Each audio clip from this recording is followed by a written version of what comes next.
Captain Carlton Rouh was born on May 11th, 1919.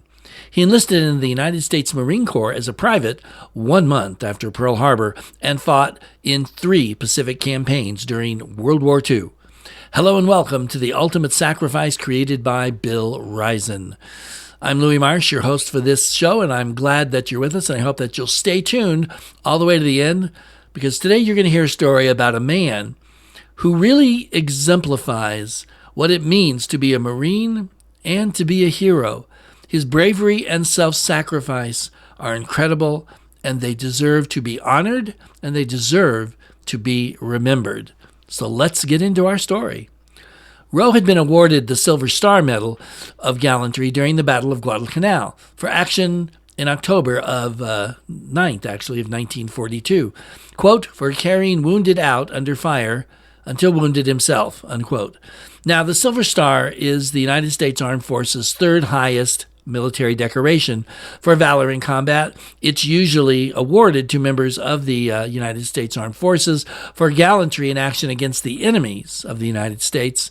Here's how part of Rouh's silver citation reads, quote, for conspicuous gallantry and intrepidity while a member of Company M, 3rd Battalion, 5th Marines, 1st Marine Division, during action against enemy Japanese forces on Guadalcanal, Solomon Islands, 9th of October, 1942, while under tremendous hostile fire, Private First Class Rouh, with cool courage and utter disregard for his own safety, unhesitatingly volunteered assisting in the transportation of injured personnel to the company aid station until he himself was wounded by enemy fire.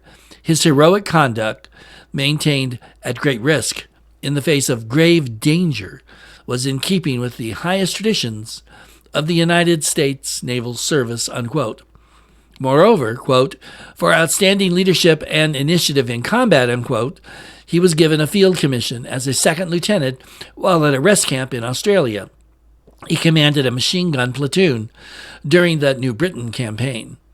After the brutal New Britain campaign, the 1st Marine Division rested and replaced its losses while awaiting for its next assignment. Now, they soon found out that they were to invade the small coral atoll called Peleliu Island, a part of the Palau Islands. Now, Peleliu is small, as atolls tend to be. It was about 5 square miles in area, most of it covered with dense jungle. The 1st Marine Division was to quickly capture the island so its airfield could be used to protect the flank of General MacArthur's drive towards the Philippines. However, military intelligence had vastly underestimated the strength of the Japanese defenders and, even more, the difficulty of the terrain. Thousands of Marines and Army soldiers died or were wounded to capture this obscure little island. And the greatest tragedy of all here is that it turned out that the airfield wasn't needed, and neither it nor its airfield played any significant role in future military operations during World War II. This has left many of the battle's veterans to wonder what they fought for.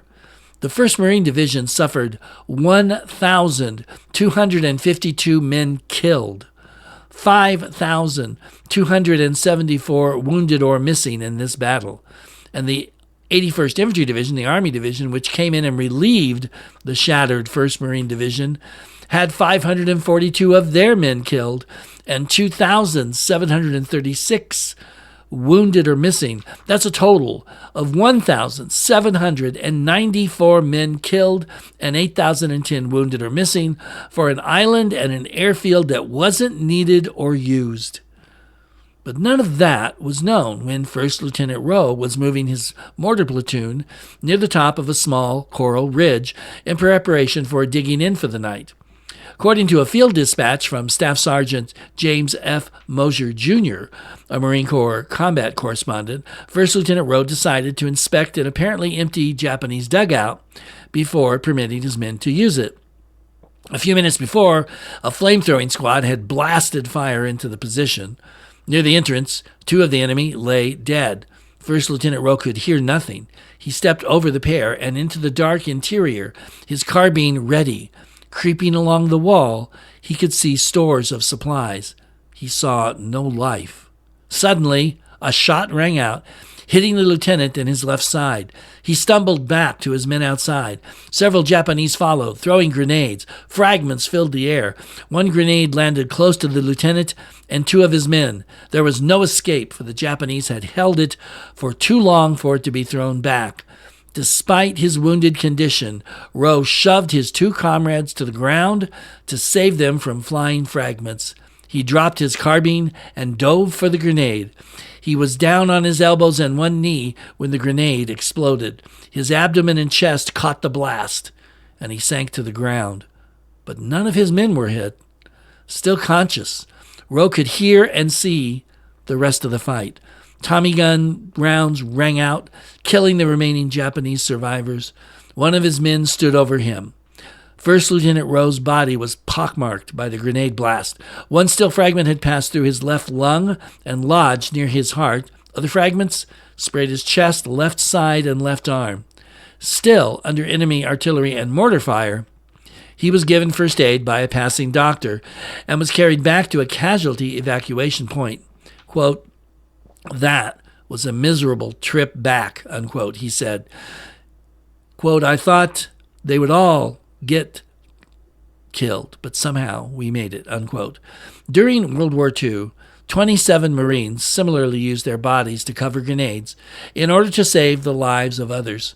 4 of these Marines survived, including Rouh and fellow Medal of Honor recipients Richard E. Bush, Richard K. Sorensen, and Jacqueline H. Lucas. Following his evacuation from Peleliu, he was hospitalized and later honorably retired from active duty. He was promoted to captain in the reserves upon his retirement. He was presented with the Medal of Honor on June 15, 1945, at the White House by President Harry S. Truman. Rouh lived a quiet life in retirement, and he died in December of 1977 in Lindenwold, New Jersey, and is buried in the Berlin Cemetery in Berlin, New Jersey. And that's going to wrap it up for this week.